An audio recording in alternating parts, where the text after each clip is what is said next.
फरमाते हैं, निहायत ही उम्दा बात। वजीर ने फिर कहा कि सारी दुनिया आपका इंतज़ार कर रही है और आज तक कितना अरसा हो गया उस तख्त पर कोई विराजमान नहीं हुआ, कोई वक्त का हाकिम मुकर्रर नहीं हुआ, किसी को शाह का ताज पहनाकर शाही दबदबे उसके सुपुर्द नहीं हुए। आपका इंतज़ार कर रहा है सारा ज़माना, सारी मुमलकत, सारी रियाया और ताजो तख्त आपके इंतज़ार के लिए दिल हाथ में पकड़ कर बेकरार बैठा है। तो बादशाह ने क्या किया, शेख ने बहुत समझाया, उसे ना समझा। तो शेख ने इस तरह किया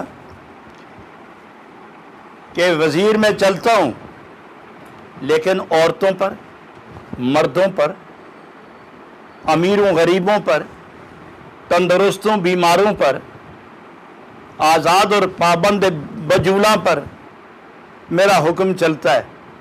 लेकिन अगर खड़े होकर मैं बैल को कहूँ कि पीछे हो जाओ, मान लेगा? नहीं। मैं घोड़े को कहूँ कि आगे आओ, मान लेगा? नहीं। तो मैं दरख्त को कहूँ कि साया करो, अबर को कहूँ कि सूरज के सामने आओ कि साया हो जाए, तो मान लेगा? नहीं। तो फरमाया ऐसी हुकूमत जो इतनी महदूद हो जाए कि बजाय बग़ैर चंद इंसानों और चंद ग़ुलामों के कोई ना सुनने पाए, ऐसी हुकूमत की ज़रूरत क्या है? लो मैं तुम्हें बताऊं कि तुम सब को छोड़ने के बाद रब से यारी ने मुझे कौन सी दौलत, मुझे कौन सी हुकूमत अता की है। अब मैं तुम्हें उसका भी नज़ारा कराऊं। तो शेख ने गुदड़ी में से सुई निकाली, सुई निकाली, दरिया में फेंक दी। शेख सोजन जूद दर दरिया फगन, खास्त सोजन राबा आबा जेबलन। अपनी गुदड़ी में से सुई निकाली और दरिया में फेंकी और फौरन हुक्म दिया, बाबा से बुलंद कहा, बाबा से बुलंद कहा, ए दरिया में रहने वाली मछलियों, मुझे अपनी सुई चाहिए, मैं मछलियों सुई ला के दो। 7,000 माहिए अल्लाहिए, सोजने ज़र, सोजने ज़र बर लबे हर माहिए। सुई फेंकी, लाओ सुई। तो कई हजार मछलियां सोने की सुइयां मुंह में रखे हुए दरिया से बाहर आ गई। तो आपने जब गौर से देखा कि सबके मुंह में सुइयां हैं मगर सोने की सुइयां हैं, तो मेरी सुई तो सोने की नहीं थी, वो तो लोहे की सुई है। तो आपने इरशाद फरमाया मुझे ये सुइयां नहीं चाहिए, एक तो इसका इस्तेमाल नाजायज़ है, सब वापस चली जाओ, मेरी सुई तलाश करके लाओ, वो कहाँ है। ये ऐलान सुनना था कि सब मछलियां वापस हो गई। माहिए माहिए दीगर बरामद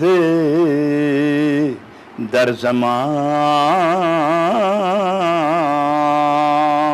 सोज़ने उरा गिरफ्ता दर्दिहां।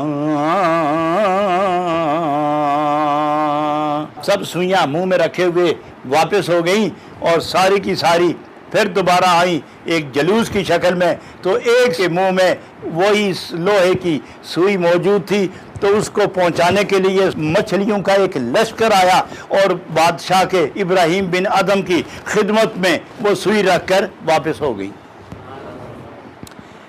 अब शेख इब्राहिम बिन अदम रहमतुल्लाह अलैह ने अपने वज़ीर की तरफ रुख फेरा, रूबदो रूबदो कर दो बगुफ्तश ए अमीर, मुल्के हक बे या चुना मुल्के हकीर। बादशाह ने अमीर की तरफ रुख किया, मुल्के दिल बे या चुना मुल्के हकीर। इस नुस्खे में मुल्के दिल है, और जो मैंने दूसरा नुस्खा पढ़ा था किसी ज़माने में, उसमें मुल्के हक है। उसमें यह है, यहाँ अमीर है, वहाँ लफ्ज़ फ़कीर है, यहाँ मुल्के दिल है और वहाँ मुल्के हक है। उसका वो शेर इस तरह है, रूबदो कर दो बगुफ्तश ए वज़ीर, मुल्के हक बे या चुनी मुल्के हकीर। ए वज़ीर, अब तुम ही बताओ कि ये जो तुम्हारे सामने मेरी बादशाही चल रही थी वो बेहतर है या ये बेहतर है? उसको वो मुल्के हकीर है, वो मुल्के हकीर है, वो महदूद है जो अब हुकूमत मिली है। जहाँ जहाँ रब की हुकूमत है वहीं तक मेरी पहचान और इरफान का सिलसिला जारी है। मैं जिधर जाऊँ अपनी मुमलकत की हुदूद से बाहर निकलूँ तो पहचाने कोई ना, हुक्म दूँ तो माने कोई ना, मांगूँ कोई शायद तो दे कोई ना। और अब जो मैं खुदा का होकर खुदा की कायनात में फिरता हूँ, जहाँ जाता हूँ सब पहचानते हैं, जिसको कुछ कहता हूँ वही हुक्म मानते हैं।